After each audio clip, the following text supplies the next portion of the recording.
Seja bem-vindo ao podcast Transformados pela Verdade. Agradecemos a cada um que tem nos acompanhado. Hoje estaremos iniciando uma nova série sobre as parábolas do Senhor. Neste primeiro episódio, vamos falar sobre a parábola do semeador. Que Deus abençoe sua vida e que você seja transformado pela verdade de Deus.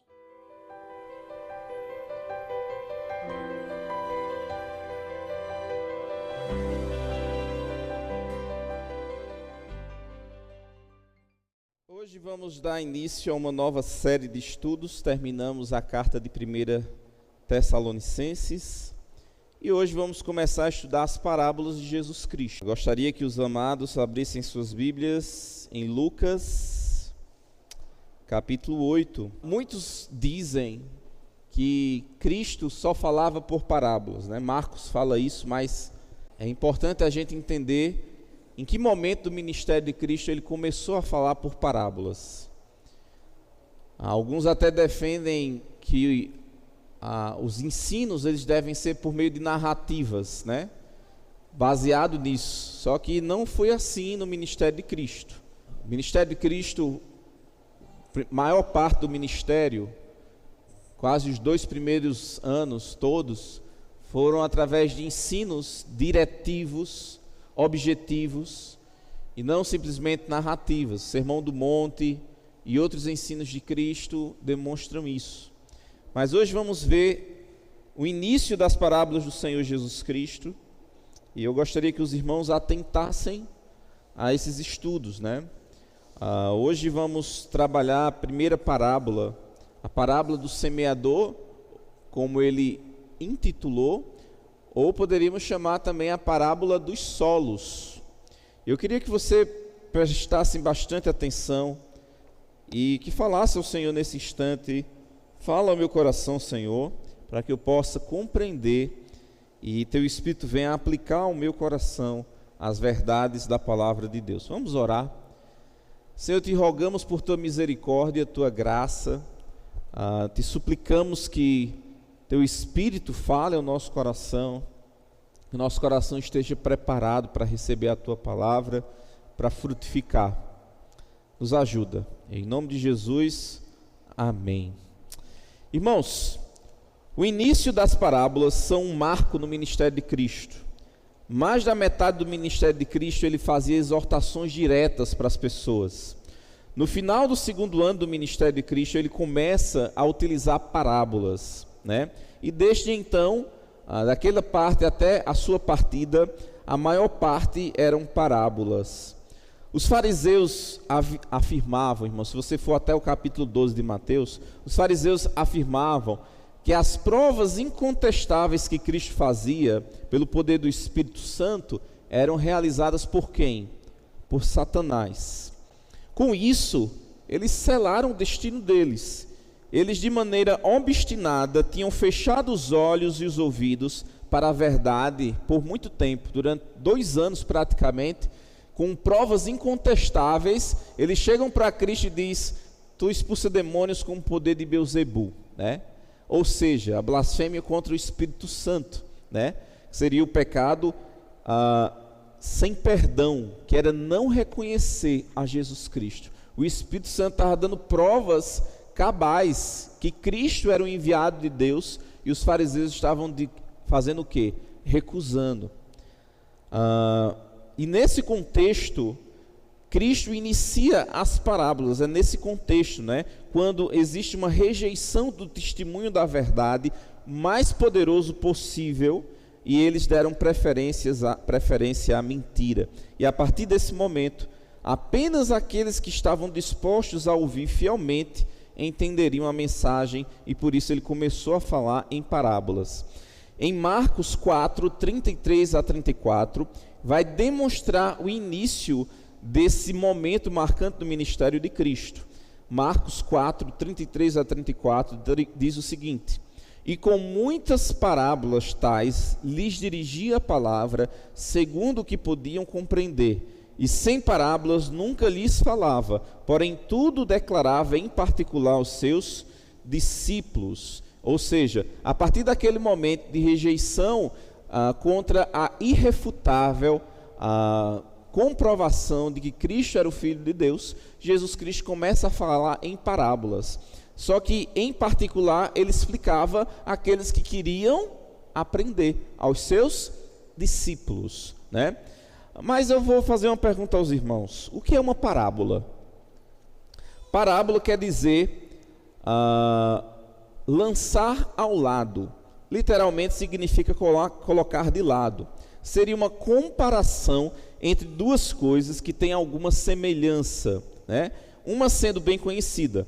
Logo, seria uma análise entre um lugar comum da realidade das pessoas e uma verdade espiritual profunda que ele tinha como objetivo oferecer uma lição espiritual. Ou seja, Cristo estava falando de coisas espirituais. Então ele pega uma situação comum das pessoas que eles entenderiam facilmente para aplicar a verdade espiritual naquela situação. Isso seria uma parábola. Então vamos ao nosso texto, né? Essa parábola é um marco, é um ponto inicial. Interessante que ela justamente fala sobre como receber aquilo que o Senhor nos fala. Cantamos hoje, quebra o meu coração, plante a tua palavra em mim, né? E ela possa gerar frutos. E é exatamente sobre esse tema que nós vamos falar hoje. Ela fala como nós devemos receber a palavra de Deus. Marcos nos diz que essa era um marco, né?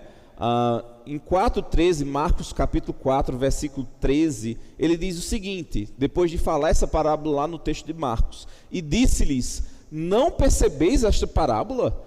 Como, pois, entendereis todas as parábolas? Ou seja, essa parábola que nós vamos trabalhar hoje, irmãos, é como se fosse o pontapé inicial para compreendermos outras.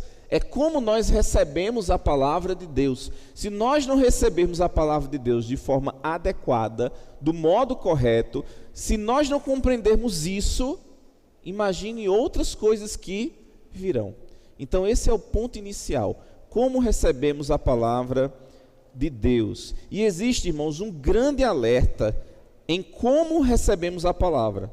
Será que você se preocupou? Às vezes eu coloco mensagem lá no grupo e digo assim: irmãos, estejam orando, preparando seus corações para cultuar a Deus. Não é apenas uma mensagem por colocar, é porque nós devemos preparar o nosso coração. Nós devemos ir, irmãos, ao culto, ou antes de ler a palavra de Deus, dizendo: Senhor, prepara o meu coração para receber. Faz-o enxergar as coisas que eu preciso enxergar. Fala, eu preciso te ouvir. Então nós precisamos preparar o nosso coração para receber a palavra de Deus. E lá em Lucas 8, versículo 18, tem uma exortação a como nós recebemos a palavra. Ele diz o seguinte, Lucas 8, 18: vede, pois, como ouvis. Ele está dizendo do modo, como é que você tem ouvido, né? Porque a qualquer que tiver, lhe será dado, e a qualquer que não tiver, até o que parece ter, lhe será tirado. Então ele está dizendo: olha, vocês têm que prestar atenção como vocês estão ouvindo. Às vezes a mãe sabe muito bem como o filho ouve, né? A mãe fala alguma coisa, você percebe que o filho não está nem aí. Então a forma como ele está ouvindo vai interferir na mensagem que a mãe está transmitindo.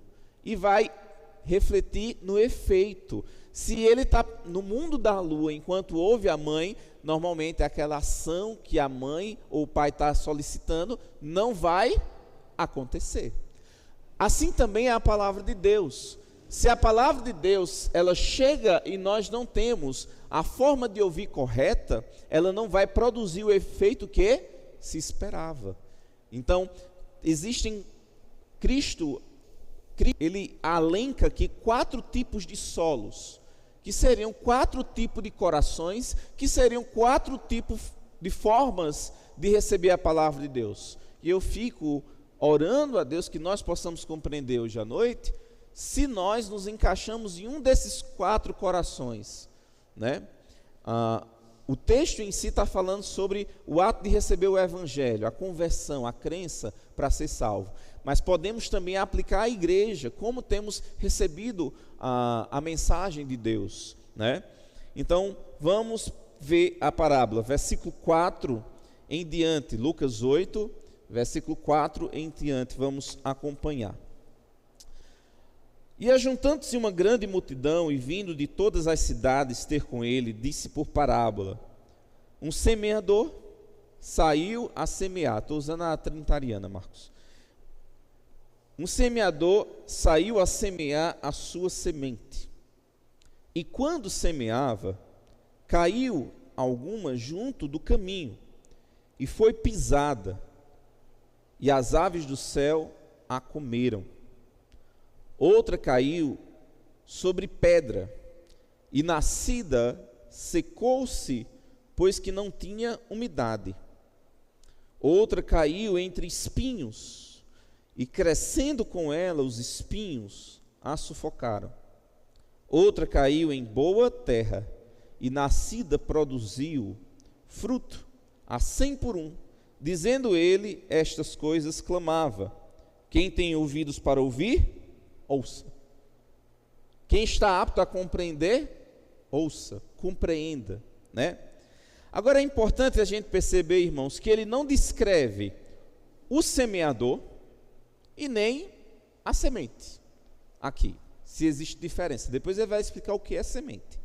Mas a semente é igual em todos os solos.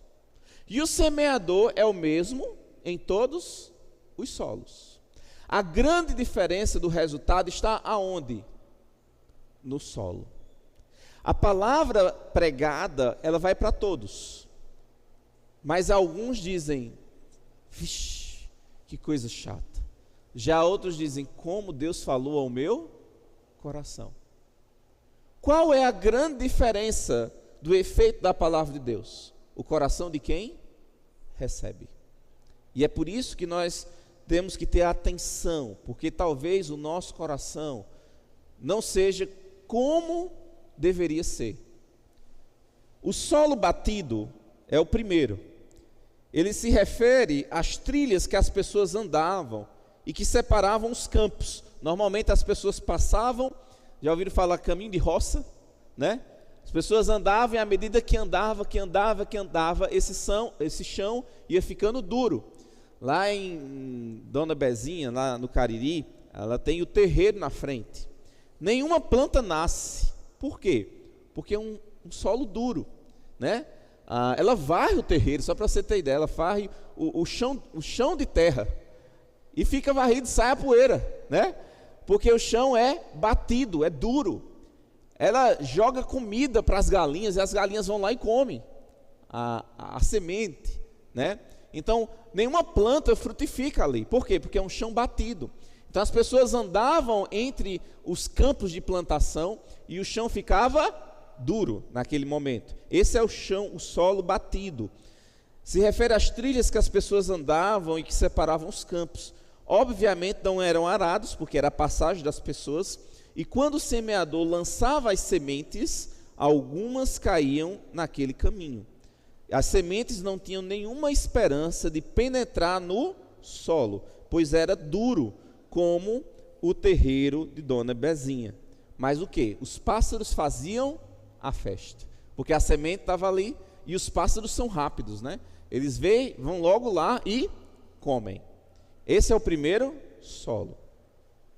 Segundo, o solo de pedregais ou de pedra que fala aí seria uma pedra grande e tinha uma camada de terra rasa por cima, sem profundidade, né?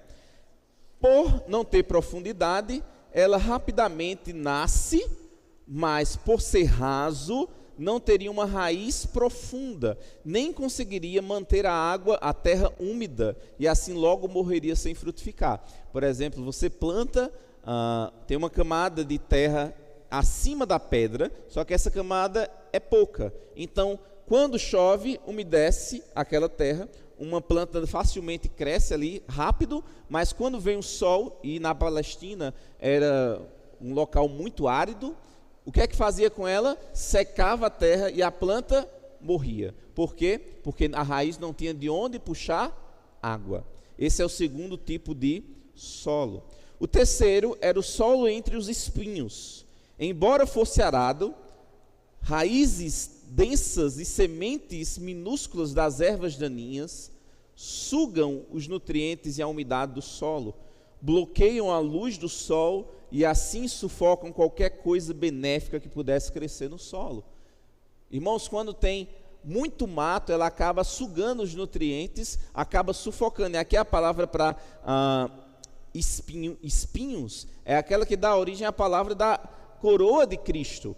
Ou seja, eram plantas cheias de espinhos que cresciam. Quando arava a terra, aparentemente estava limpa a terra. Mas quando começava a crescer, as ervas, vocês sabem, os matos, eles crescem rapidamente. Não precisa podar, não precisa cuidar dela, ela cresce rapidamente, né?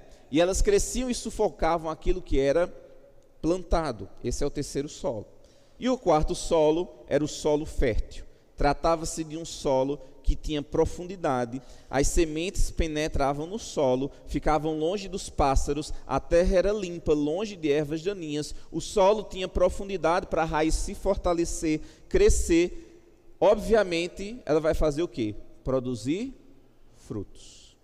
É interessante que ele diz nos outros evangelhos que a produção dos frutos nesse terreno era de 30, 60 e 100 para 1. Eu estava perguntando à minha avó, uma vez que eu fui lá: ô vó, quantas sementes vocês plantam para colher? Eu sei da minha infância que o pai plantava, era 3 sementinhas de milho, vinha um milho com várias espigas. Aí eu pensei assim, tem alguma coisa errada? Porque 1 para 100 é muito pouco. 1 para 100 é muito pouco. Porque o milho dá muito mais do que isso. O girimum, você planta uma semente, ele dá vários girimuns e dentro de cada girimum tem várias sementes. Então ele não está falando de semente. Ele está falando de quê aqui? Do investimento. Imagine no investimento, irmão Caldi está aí, né? Conhece um pouquinho de investimento. Você investe R$1.000 num plantio e você colhe R$30.000. Será que foi produtivo? Foi bastante. 10 mil já seria, irmão Fabrício aí é o especialista, né? Nesses investimentos aí. Então seria bastante produtivo. Agora imagine uma produção que você investiu R$1.000, irmão Fabrício, e você conseguiu com aqueles R$1.000 investidos receber 100 mil. 1 para 100. Era uma grande produção. E ele está dizendo, quando a palavra cai num solo fértil, você pode ter variação no produto, 30, 60, 100. Mas existe o que? Muitos frutos. Às vezes a gente olha para a vida cristã, irmãos, eu vou ser sincero com vocês, a gente fica catando um fruto. Só que um coração fértil, ele é abundante, independente da quantidade de um ou de outro. 1 a 30, 1 a 60 e 1 para 100. Então, essa é uma parábola simples, fala sobre tipos de solos e os efeitos que eles têm diante da semente que caiu. Mas sem a explicação dessa parábola, ficaria apenas na história do plantio, não é verdade? Qual é a verdade espiritual que Cristo quis trazer com esse exemplo? Vamos chegar no versículo 9. Os seus discípulos o interrogaram, dizendo: que parábola é esta? E ele disse: a vós vos é dado conhecer os mistérios do reino de Deus, mas os outros por parábolas, para que vendo não vejam e ouvindo não entendam. Oxente, qual é o propósito de Cristo? Não é revelar a verdade? E como assim? Como é que funciona a parábola? Porque a multidão ouvia a parábola, mas Jesus só explicava para os discípulos. Irmãos, 2 coisas aí nós vamos perceber. Por que apenas para os discípulos? A explicação está em Mateus, capítulo 13. Essa mesma parábola tem no livro de Marcos capítulo 4, Lucas 8 e Mateus 13. Então você lê os 13, você vai ter uma compreensão completa da parábola. Chegando em Mateus 13, versículo 10 a 15, ele diz por que Cristo falava em parábolas. Mateus 13, versículo 10 em diante. Até aí todos estão compreendendo direitinho? 4 tipos de solos, só um frutificou. os outros 3 não frutificaram, né? Mateus 13, 10 em diante. E acercando-se dele os discípulos, disseram-lhe: por que lhe falas por parábolas? Ele respondendo disse-lhe: porque a vós é dado conhecer os mistérios do reino de Deus, mas a eles não lhes é dado. Olha que privilégio, irmãos. As coisas espirituais se discernem espiritualmente. Por isso que o mundo não conhece. Que privilégio. E respondendo disse-lhes: porque a vós é dado conhecer os mistérios do reino de Deus, mas a eles não lhes é dado. Porque aquele que tem se dará, e terá em abundância, mas aquele que não tem, até aquilo que lhe tem lhe será tirado. Por isso lhes falo por parábolas, porque eles vendo não veem, ouvindo não ouvem, nem compreendem, e neles se cumpre a profecia de Isaías, que diz: ouvindo ouvireis, mas não compreendereis, e vendo vereis, mas não percebereis, porque o coração deste povo está o quê? Endurecido, e ouviram de mau grado com seus ouvidos, e fecharam seus olhos para que não vejam com os olhos, e ouçam com os ouvidos, e compreendam com o coração, e se convertam e os cure. Então por que Cristo falava por parábolas? Porque o coração do homem estava endurecido, e o homem, ele não queria ser curado. Cristo passou 2 anos falando ao povo de Israel, chamando o povo ao arrependimento, mas eles foram? Não. Então ele começou a falar por parábolas. Por quê?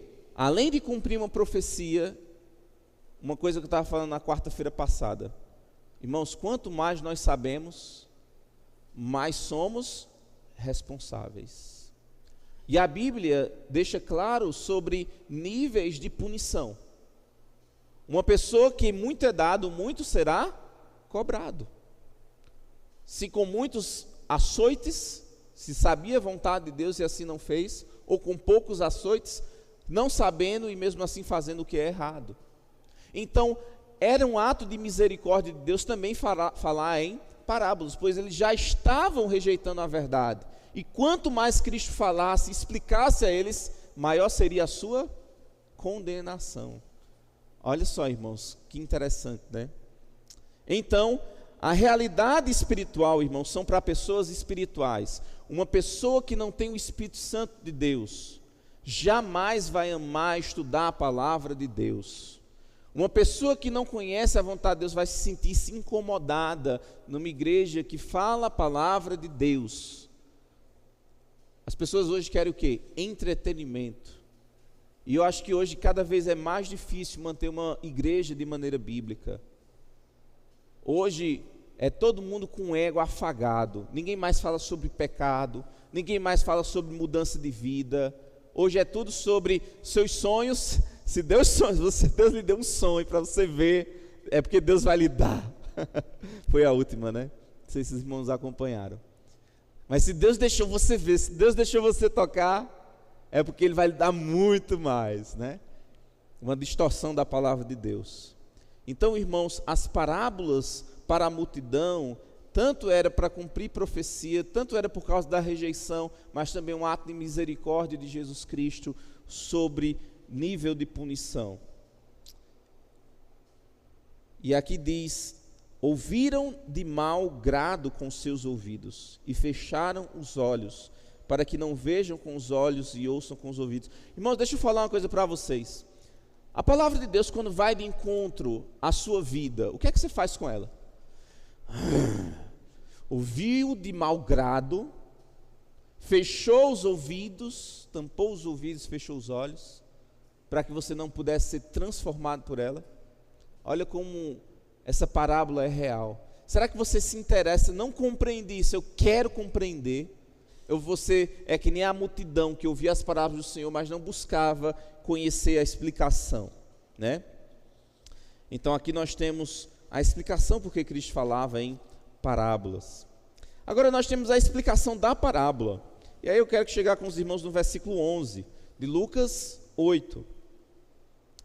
Primeiro solo, o solo batido, o solo prensado. O que é o solo batido? É o coração endurecido. Esta é, pois, a parábola.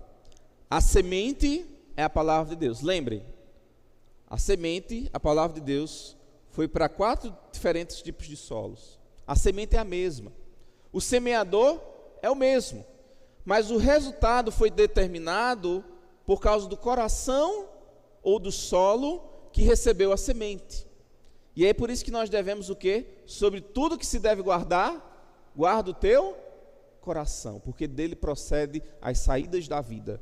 A coisa mais preciosa, irmãos, que nós devemos guardar é o nosso coração, nossa alma, nosso entendimento, nosso discernimento, para que a gente tenha a resposta adequada à palavra de Deus. E os que estão junto do caminho, estes são os que ouvem o solo do caminho.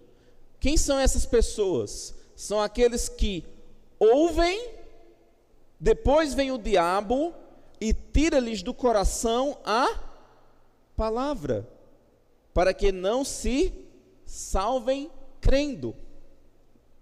Olha como é importante, quantas vezes o evangelho não é falado às pessoas e as pessoas simplesmente esquecem, deixam.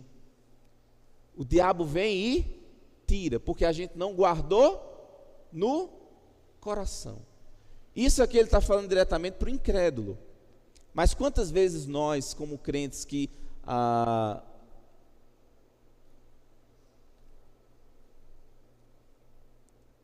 tiramos a ação do Espírito Santo, não temos a mesma atitude, né?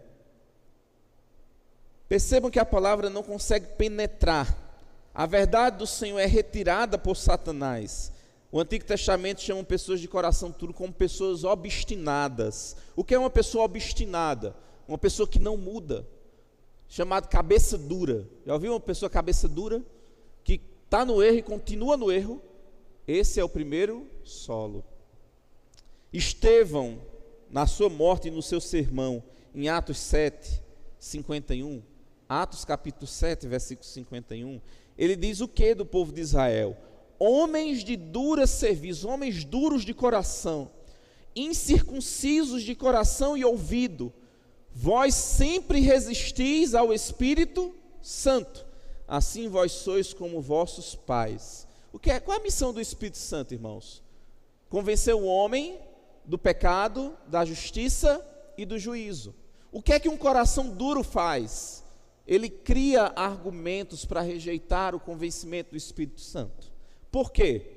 Porque a Bíblia diz lá em João, as pessoas não vêm para a luz, porque amam as trevas, porque amam o seu pecado. Por que as pessoas não se arrependem? Porque querem permanecer no seu pecado. É o homem de coração duro. Mas é interessante que pode ser aplicado também aos crentes. Os crentes que alimentam a carne podem endurecer o coração. Observe lá em Hebreus 3, capítulo 3, versículo 12. Hebreus 3, versículo 12 e 13. Diz o seguinte: vede, irmãos, ele está falando para crentes. Vede, irmãos, que nunca haja em qualquer de vós um coração mau e infiel para se apartar do Deus vivo. Antes exortai-vos uns aos outros todos os dias, durante o tempo que se chama hoje, para que nenhum de vós se endureça pelo engano do pecado. O pecado, ele nos engana e endurece o nosso coração. E quando o nosso coração está endurecido e nós recebemos a palavra de Deus, o que é que Satanás faz? Tira. Será que você está de coração duro? Porque você tem amado o pecado? Será que a palavra de Deus tem penetrado no seu coração? O incrédulo, para vir à fé, ele tem que ter o seu coração quebrantado, transformado. A cegueira tem que ser retirada. Mas infelizmente, irmãos, quantos crentes não têm endurecido o coração por causa do engano do pecado? É importante perceber que este solo permite que a semente seja retirada. Quantas vezes a gente não sai da igreja e nem sequer se lembra do que foi falado? Se a gente não se lembra do que foi falado, irmãos, Como é que isso vai mudar a nossa vida? Se a gente não meditar. Meditar tem um sentido de ruminar. Você já viu um animal ruminando? Que vai e volta a comida? É pensar, não sair da cabeça. Mas quantas vezes a gente não sai daqui e está mais preocupado no que vai passar no Fantástico ou no resultado do jogo? E esquece do que foi falado. Está preocupado com o que vai passar amanhã. E não medita sobre aquilo que precisava de mudança de vida. Satanás vem e retira. Porque o coração está duro. Que nem o terreiro da avó Bezinha. Esse é o primeiro solo. Esse é o seu coração. Agora é importante também, irmãos, perceber que este solo permite que a semente seja tirada. Quem retira a semente? Quem é? O diabo, Satanás. Agora, vocês já se pararam para perguntar como as formas que Satanás utiliza para retirar a palavra? Paulo, em 2 Coríntios, ele diz que não ignoramos os desígnios de Satanás. Ele é astuto. Ele conhece a natureza humana. Ele conhece você. Ele sabe exatamente seu ponto fraco para retirar a palavra que foi implantada. Ele engana. Não pense que Satanás chega dizendo: eu sou Satanás, vim tirar a palavra de Deus de você. Ele não chega assim. Ele é enganoso. Ele diz, a Bíblia diz que seus ministros se transfiguram em ministros da luz, né? Ele não chega assustando, ele chega encantando, para você ficar assim, ó, né? É assim que Satanás chega. Então existem várias formas. Ele confunde, ele explora, irmãos, nossas paixões carnais. Ele apela ao coração caído, que está desejoso por prazer. É isso que Satanás faz. Ele promete uma coisa e entrega outra. É assim que Satanás retira. Segundo solo, primeiro, um coração endurecido. Segundo solo, um coração superficial. Coração superficial, versículos 13 em diante, de Lucas 8. E os que estão sobre a pedra, estes são os que, ouvindo a palavra, recebem com alegria, mas como não têm raiz, apenas creem por algum tempo, e no tempo da tentação se desviam.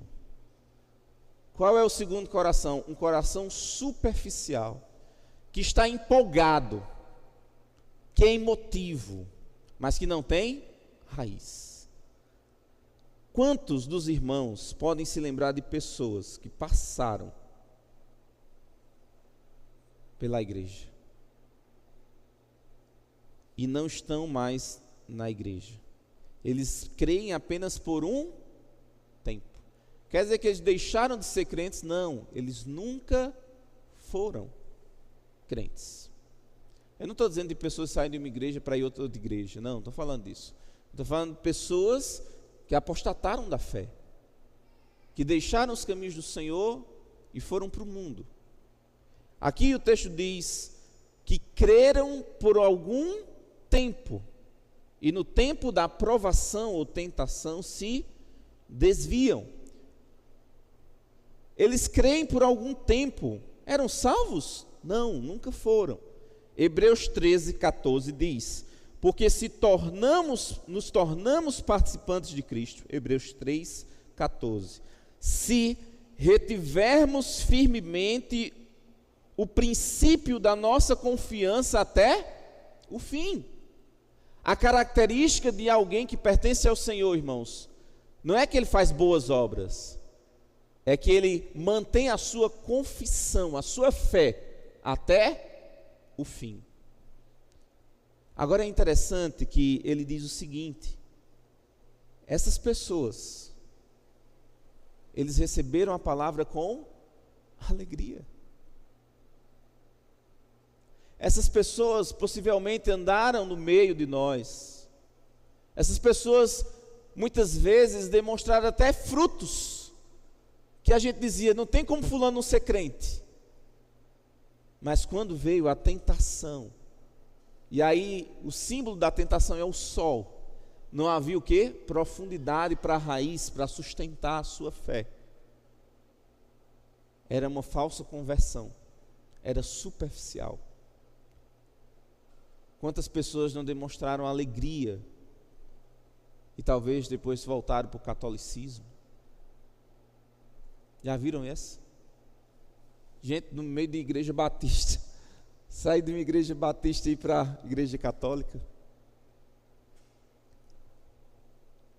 A Bíblia diz, irmãos, em 1 João 2,19, saíram de nós, mas não eram de nós, porque se fossem de nós, ficariam conosco.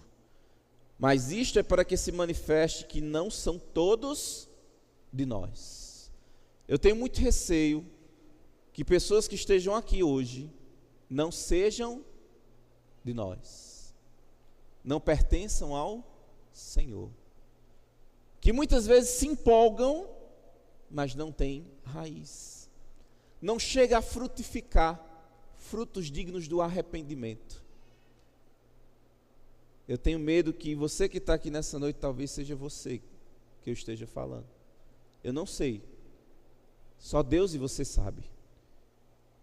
Mas se for, volte-se para Deus em arrependimento, creia em Jesus Cristo como seu Salvador, e você terá o perdão dos seus pecados e uma vida transformada. Então esse é o segundo tipo de solo. É importante pensar que por algum tempo eles estão conosco, eles comem conosco, eles louvam conosco, mas não são nossos. E como é que se dá a saída dessas pessoas? O crente maduro, ele tem que saber que pessoas saem porque não são. Explicação do terceiro solo. E esse terceiro solo, irmãos, reflete o coração mundano. As que caiu entre os espinhos são os que ouviram e indo por diante são sufocados com os cuidados e riquezas e deleites da vida e não dão fruto com perfeição, ou seja, o fruto não chega a amadurecer. O exemplo claro disso, desse tipo de solo, é o jovem rico. Bom mestre, que farei para herdar a vida eterna? Ele reconhece a bondade de Cristo, ele se interessa pela resposta de Cristo, mas quando Cristo chega no tendão de Aquiles, vai, vende tudo quanto tens e me segue. O que é o texto diz lá? E saiu triste, porque tinha muitas riquezas. Esse é o exemplo clássico de alguém que tem um coração mundano. Essa pessoa, irmãos, é apaixonado pelas coisas do mundo. Os prazeres temporais sufocam a semente e impedem dela frutificar. Em 1 João 2, o apóstolo diz no versículo 5, 1 João 2, não ameis o mundo, nem o que no mundo há. Se alguém ama o mundo, o amor do Pai não está nele. Porque tudo que há no mundo, a concupiscência ou o desejo da carne, o desejo dos olhos, soberba da vida, não é do Pai, mas do mundo. E o mundo passa e a sua concupiscência, o seu desejo, mas aquele que faz a vontade de Deus permanece para sempre. Então o terceiro solo é um coração mundano, que é sufocado com as coisas dessa vida, e não permite que a palavra penetre e frutifique.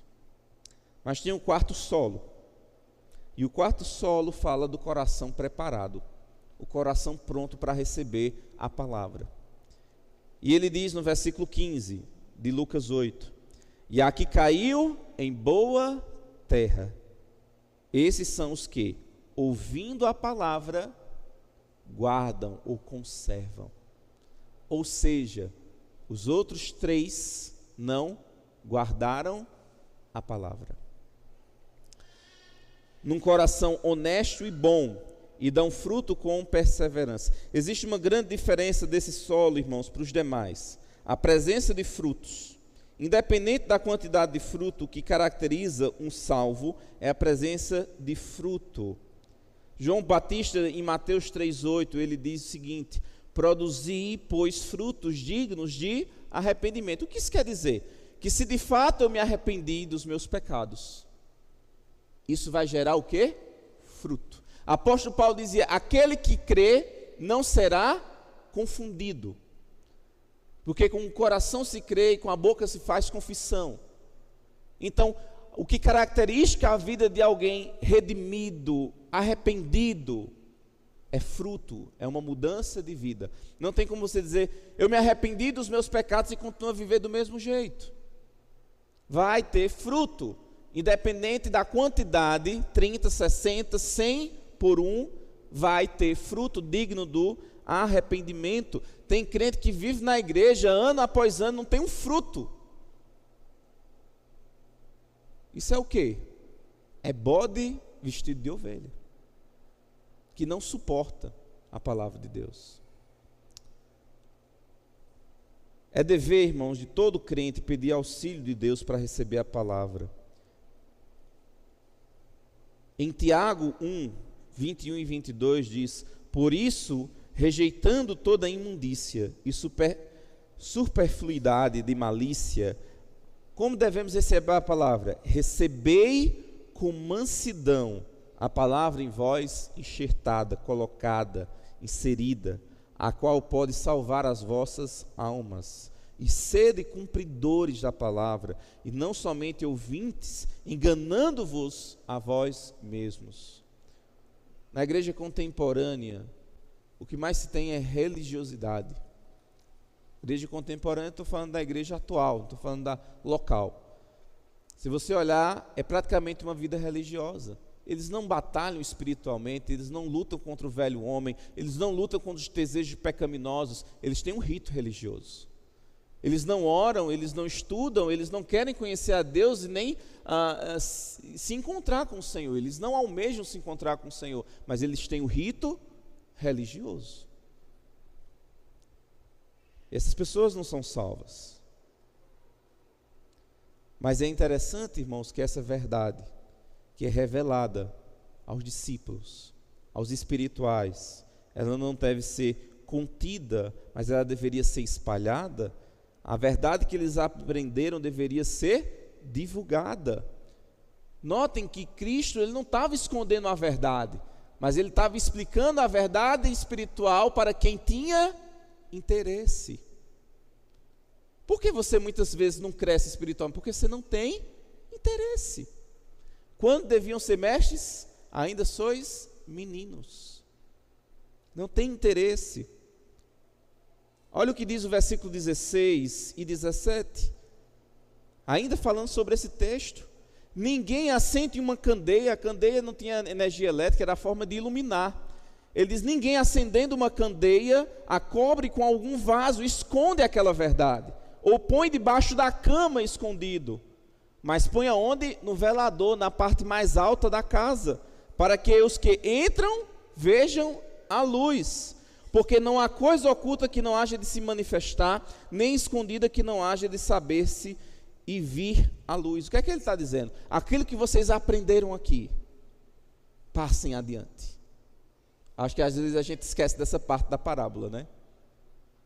Nós deveríamos, irmãos, confiar as coisas que aprendemos a outros, discipular outras pessoas. Voltando ao filme A Forja, que nós assistimos, vocês se lembram que lá na Forja tinha pessoas que tinham sido discipuladas por aquele senhor, e agora eles estavam escolhendo outros para discipular?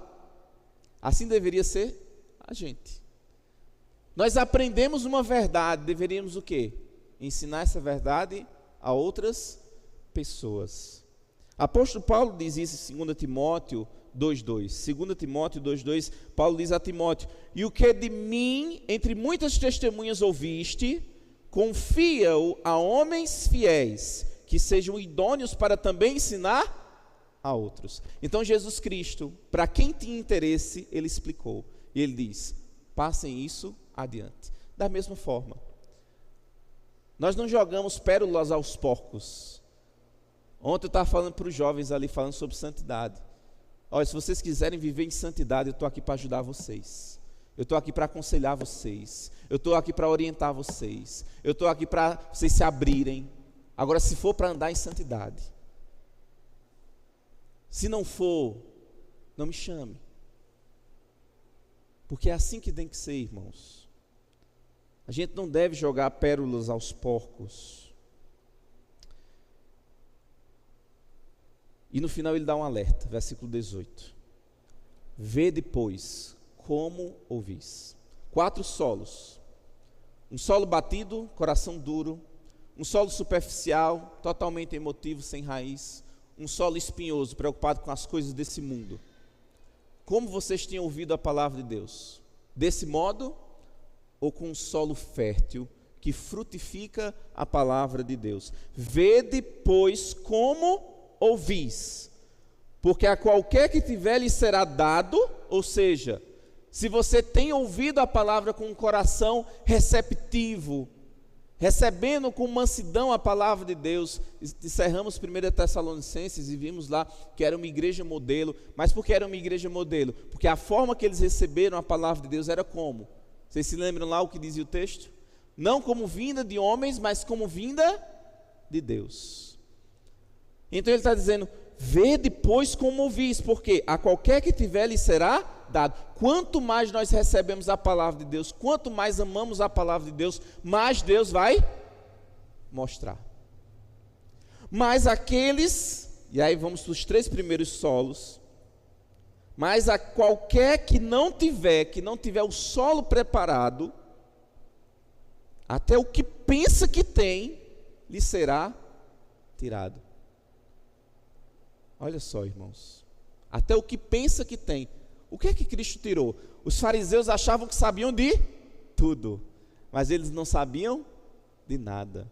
E as explicações de Cristo ficaram para quem? Os discípulos, e não para os fariseus, para os sábios daquela época. Até aquilo que pensa que tem será tirado. Então Paulo exorta no final, como vocês têm ouvido a palavra? Como vocês têm recebido a palavra? E eu queria fazer essa pergunta a vocês. A palavra de Deus tem frutificado na sua vida? O amor às coisas do mundo, as preocupações do mundo têm sufocado e ela não tem transformado. Satanás tem tirado, seu coração está endurecido. Você tem vivido na prática do pecado, porque é isso que endurece o coração. Confesse, arrependa-se, leve a Deus. Ele vai perdoar e purificar. Você tem um solo fértil, certamente vai gerar frutos e transformar a sua vida. Como tem sido o seu solo? Como você tem recebido a palavra de Deus? Vamos orar. Senhor, te rogamos encarecidamente pela tua misericórdia e a tua graça sobre nossas vidas. Pedimos que o nosso coração seja quebrantado e possamos receber a tua palavra como convém, como vinda de ti. Que tenhamos um coração limpo, sem espinhos, sem pedra, com uma terra profunda, em que a semente caia e nenhum pássaro retire, mas que ela frutifique e gere muitos frutos, frutos em abundância, para a glória do teu nome. Que vidas transformadas possam revelar a tua pessoa a outros. Que possamos testemunhar da tua verdade àqueles que nos cercam. Que possamos não nos envergonhar da piedade, da tua vontade, dos teus mandamentos para a nossa vida, mas cumpri-los. Possamos querer apenas agradar ao Senhor. Sabemos que essa é a chave para iniciar no processo de transformação de vida pela tua palavra. Como recebemos a tua palavra? Que possa ser todo esse aqui um solo fértil, um solo limpo. É em nome de Jesus que eu te rogo.